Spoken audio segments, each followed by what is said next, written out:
I'm sharing this because I want people to think twice before going anywhere alone late at night, especially at highway rest stops. This happened not too long ago during a road trip through North Carolina with my father, who's been a truck driver for years. I tagged along for a few days to get a feel for life on the road. I'm thinking about getting my CDL eventually, so I figured it would be a good experience. We'd driven up from Georgia, which isn't a terrible haul, and we made it there the same day. The delivery wasn't until early the next morning, so we pulled into a rest area to sleep it off. The lot was packed, row after row of semis, but the restrooms were completely deserted. Not surprising, since most of those guys were trying to get a few hours of rest before their morning runs. My dad passed out almost immediately. I'm a night owl, so I stayed up. Around 2 a.m., I decided to head to the restroom. I even brought my razor so I could clean up my mustache. Figured no one would be around at that hour, and I'd have the place to myself. The restroom was split into two sections, left and right as you walk in. I went left. That's when I saw him. A tall man, at least 6 feet 4 inches, standing near the urinals. He wasn't doing anything obvious, just standing there. I didn't dwell on it. I used the stall, washed my hands, and was about to leave. But he was still there, motionless. Right as I turned to go, he unzipped his pants and stepped up to the urinal. Something about the timing felt deliberate, but I shook it off. Instead of leaving, I slipped over to the right side of the restroom and stepped in front of the mirror to line up my mustache. 10 seconds later, he walked in behind me. There was no logical reason for him to come to this side. He'd just been on the other side. And yet here he was, moving directly toward me. I watched him in the mirror. He stopped just behind my shoulder, close enough that I could feel the shift in the air, and froze the instant he noticed the razor in my hand. His expression changed. He looked startled, almost like whatever he had planned suddenly wasn't going the way he expected. I kept my hand steady and continued shaping my mustache, pretending I hadn't noticed a thing. Through the mirror, I watched him drift to a urinal and fake unzip his pants again, his eyes never leaving me. He gave me a slow nod. I nodded back, not because I felt safe, but because I needed him to believe I had no idea what was happening. A few seconds later, he stepped into an open stall. I glanced over. He was standing completely still in the far corner, not sitting, not doing anything, just staring at me with wide, unblinking eyes. I looked away and kept moving. About 20 seconds later, he came back out and returned to the urinal. Same routine. Fake unzip. Eyes on me. The moment I finished, I walked toward the exit, razor still in my hand, just in case. I had to pass within a few feet of him to get out, and I didn't know what he was capable of. I'm not small, but this guy had reach and probably 40 pounds on me. He was in his late 30s, maybe 40s, and built. I wasn't taking any chances. I made it out. He didn't follow. I spotted security cameras near the entrance and felt the tension in my chest finally start to loosen. I walked back to the truck, slid in quietly, and sat in the dark while my dad slept through the whole thing. I texted a friend about it. 20 minutes later, he suggested we FaceTime and go back inside so he could see the layout, which, for reasons I still don't fully understand, I actually did. The man was gone by then. I walked my friend through the whole thing, showed him where everything happened, and left a few minutes later. But as I stepped outside again, something else caught my eye. Behind the rest area was a separate lot for passenger vehicles. Every car in that lot was dark, except one. A red car, headlights on, engine running. The moment I turned to look at it, the lights cut off. Just like that. Dark. I couldn't see who was behind the wheel. Maybe they just pulled in. Maybe they were leaving. Maybe it was the same man. I'll never know. I went back to the truck and said nothing. I never told my dad what happened. He's strict about that kind of thing, and I knew it would cost me my independence for the next year. I was 17. The only person who ever heard the full story was my friend. What still bothers me, even now, is one simple question. What would have happened if I hadn't brought that razor with me? That was only the first story, and honestly, it might be the least terrifying one. The next account comes from a young woman who rides the New York City subway every single night. And one night, she realized someone on that train wasn't a stranger at all. Stay with me. I'm a woman in my early 20s. I've lived in New York City my entire life, which means I grew up riding the subway at all hours. My commute from the city back home is nearly 2 hours each way, 2 trains, a bus, and a 5-block walk down a street that's barely lit after dark. I've done it so many times it became muscle memory. Just something you do and stop thinking about.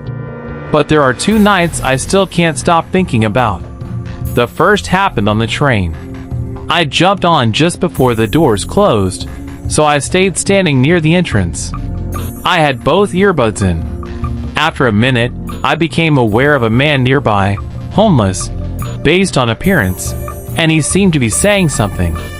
At first, I assumed he was just talking to himself, but he kept looking directly at me. I pulled out one earbud and asked him to repeat himself. What he said was ugly. Targeted. I don't need to repeat it here, but the moment the words landed, I felt heat rush straight to my face and ears. My heart rate spiked instantly. I looked around the car, hoping someone, anyone, would make eye contact with me. Some kind of acknowledgement that they'd heard it too. But every single person looked away. One by one, they all found something else to look at. At the very next stop, I got off. It wasn't my stop. I didn't care. I moved quickly through the platform and slipped into the next car over, trying not to draw any attention. For the next few stops, I kept glancing through the windows, watching to see if he'd gotten off and followed me. 2 stations later, I finally saw him step out onto the platform. The doors slid shut. I exhaled for the first time in what felt like minutes. I hadn't even realized I'd been holding my breath. The second incident happened during grad school. I had night classes that ran until 8:30 p.m., and by the time I caught the late bus home, it was usually well past 10. Late night buses are different from daytime ones. Quieter, less predictable, and the driver only stops if someone pulls the cord or makes a request. That particular night, I was listening to a horror podcast during my commute. The story playing was about a woman being followed home. So when I stepped off the bus, I was already on edge. I pulled one earbud out, turned the volume down, and paid a little more attention to my surroundings than usual. My route home takes me past a row of shops before turning onto a dark, narrow residential dead end with almost no working streetlights. As I passed a Popeyes, I almost kept walking, but then I changed my mind and turned back to grab something to eat. That's when I first noticed the man from the bus. He had been walking several paces behind me. The moment I reversed direction, he stopped. Completely. His feet planted, his body still, and he just stared at me with wide eyes. It was an instant, visceral reaction to my change in movement, like he hadn't expected it. I went into the restaurant anyway and tried to shake it off. They barely had anything left that late, so I was out within a minute. I continued toward home, but halfway down the block, I saw him again. He was standing at the entrance of the dark street I had to walk down. Just standing there, waiting. I slowed my pace and called my brother. He almost never picks up, but he answered immediately. I think he could hear something was wrong without me even saying it. The second I mentioned where I was, he told me he was on his way. Knowing he was coming gave me just enough nerve to turn down that street. I walked past the man, and then I heard footsteps behind me.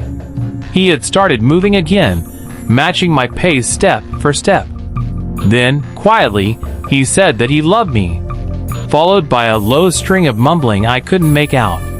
I stopped walking toward home and doubled back toward the shops where there was still some light. I'd positioned myself outside a liquor store nearby. I live in the neighborhood, so I usually recognize people around there.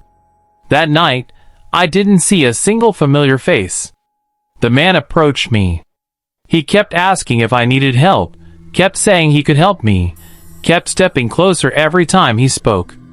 I said no, loudly, more than once. He didn't stop. Then I noticed his hands. He was wearing latex gloves. This was still during the tail end of COVID, but the gloves without a mask made no sense. And it wasn't cold enough to justify them either. They were surgical looking, deliberate. My stomach dropped. He kept repeating that I needed to go home, almost like he wanted me to walk past him again, back into the dark. A few seconds later, he turned and walked into the liquor store. And the instant he was through the door, I turned the corner. My brother was already there. The whole encounter lasted maybe 5 minutes. But when you're in it, time doesn't move like that.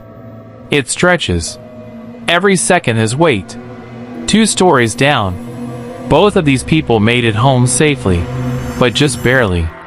The third story is different. It started as one of the best nights this person had in years. A fun evening with friends, a quiz night at university, a quick walk home. And then everything shattered. Don't go anywhere. This one keeps going long after they thought it was over. What I'm about to tell you is genuinely one of the most frightening things I've ever experienced. I want to be upfront about that. And I also want to say that I still don't have all the answers, even now years later. This happened when I was 19. I'm in my mid-20s now, and the details haven't faded at all. I live in a fairly large city in southern Europe. My neighborhood is quiet, small houses, some apartment buildings, nothing ominous. I know my neighbors personally. It's the kind of place where nothing ever really happens. It can actually get a little dull. At the time, my life was almost entirely built around university. Lectures, studying, sleep, repeat. I didn't have much free time, and I rarely saw my friends because of it.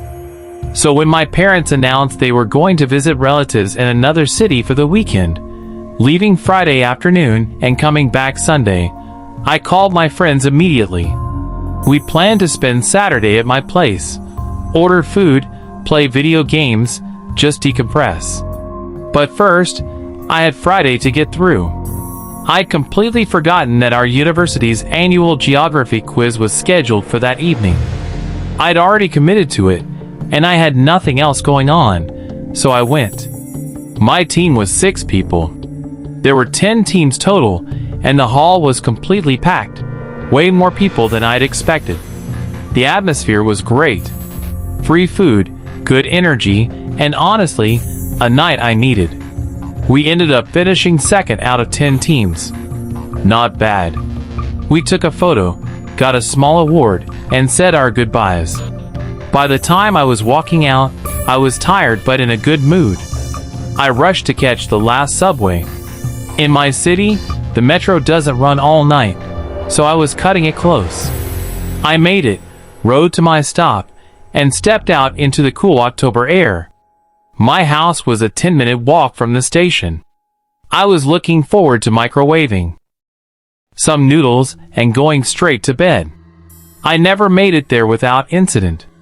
About halfway through the walk, in the middle of a completely quiet street where nearly every house had gone dark for the night, I heard it. A scream. Not a startled yell. Not someone laughing too loud. A full, raw, human scream, the kind that sounds like something is going horribly wrong. It was a man's voice, and it had the pitch of someone in real agony, like he was being hurt badly. Right then, in that moment, I froze. I looked around. The street was empty in every direction. No movement, no lights flicking on, no voices. Just that sound hanging in the night air, and then silence. Then a second scream. This one gave me a better sense of direction. It was coming from somewhere ahead of me, toward my house. He heard the screams. He knew they were coming from the direction of his home. And then he turned the corner and saw them. A group of men sprinting directly toward him. That's where part 4 picks up, and I promise you, it gets worse before it gets better. I didn't run yet. My brain was still trying to process what I'd heard. I picked up my pace, walking fast, constantly checking over my shoulder and listening for any sound of movement nearby. I turned the corner near my street, and that's when I saw them. 4, maybe 5 figures in the distance, roughly 200 yards away. And the moment they spotted me, every single one of them started running in my direction. My mind went blank for a half second. Why would a group of strangers, upon seeing a random person on the street at this hour, immediately sprint toward them? There was no explanation that felt normal. My body didn't wait for my brain to catch up. I ran. My house was between their position and mine, much closer to me than to them. I could make it. I pushed hard and reached my front door just ahead of them. Their voices were getting louder, shouting things I couldn't make out. I reached for my keys, and they fell. Of course they fell. Like something out of a bad movie, the worst possible moment, and my keys hit the pavement. I snatched them up, got the right one into the lock, and as I turned it, I made the mistake of looking back one more time. They were close enough now that I could see them clearly. Ragged clothes. Dirty, torn. Their movements were erratic. Whatever was happening, this was not a misunderstanding. I got inside. I threw the door shut and turned every lock I had. Then I stood there in complete darkness, back against the door listening. My chest was heaving. My thoughts were racing. They know which house I went into. My parents aren't home. I'm alone. I stayed like that for what felt like a long time. It was probably 2 or 3 minutes. Silence on the other side. No pounding, no voices, no rattling doorknob. Slowly, I crossed to the window. The street was empty. I checked the kitchen window next. Same thing. Just the quiet neighborhood I'd always known, the branches of a tree swaying in the wind. Still, I picked up the phone and dialed emergency services. I explained everything, the screaming, the group, the chase. The operator wasn't particularly reassuring. She kept asking me several times whether I recognized any of the men, and since I hadn't been harmed, there wasn't much official action she could take in the moment. She told me she'd dispatch a car to patrol the area, and would update me if they found anything. About 15 to 20 minutes later, a police car rolled slowly through the neighborhood and past my house. That was enough for me to finally try to sleep. It took a while. He locked the door. The police came and went. The street was quiet. It seemed like it was over. But the next night, when he was alone again, something hit the outside of his house. And this time, he had no way of knowing if they'd come back to finish what they started. Part 5 is the conclusion, and it's the part that still doesn't have a clean answer. I woke up the next morning and tried to put the whole thing out of my head. My best friend came over. Our other friend wasn't feeling well, so it ended up being just the two of us hanging out at my place for most of the day. Before he left, I mentioned what had happened, kept it light, didn't give him all the details. We made a joke out of it, but I could see in his face that he was genuinely worried about me. My parents called too. I told them everything was fine. My mom worries easily, and I wanted to tell them in person when they got back, not over the phone where I couldn't control the reaction. That evening, before settling in for the night, I walked through the entire house and checked every door and every window.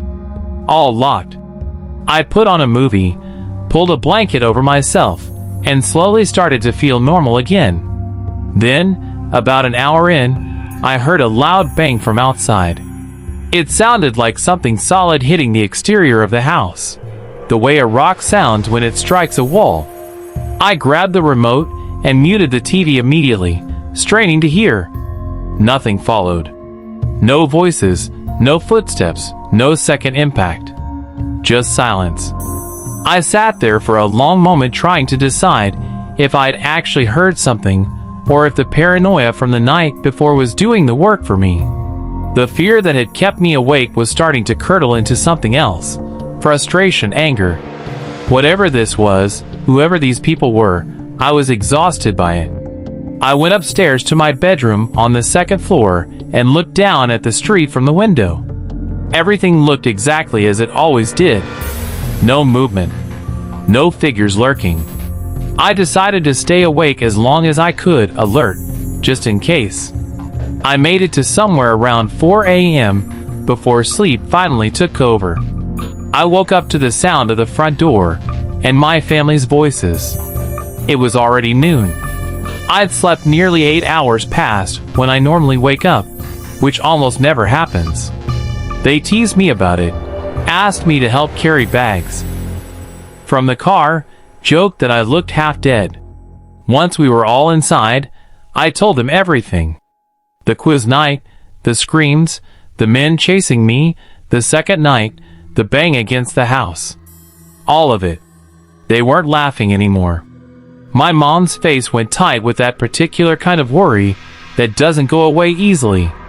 My dad was upset but tried to stay calm about it. They were glad I was okay, but clearly shaken by how close it had all felt. Within the week, we had security cameras installed on both the front and back of the house. I never heard anything more from the police. No update, no explanation, no follow-up. And to this day, I still don't know what actually happened that night. Was the screaming man someone who was being attacked by that group? Was he a victim? Or was the scream something else entirely? A trap, a lure designed to draw people out into the street so they could be targeted? I don't know. I've turned it over in my mind hundreds of times, and I still can't land on an answer that feels certain. What I do know is this. Sometimes the most unsettling thing about a close call isn't what happened. It's everything that didn't happen, and wondering whether the only reason it didn't is because you got lucky. Stay aware out there. Trust the thing in your gut that says something is wrong. And never, ever ignore it just because you can't immediately explain it. 3 stories.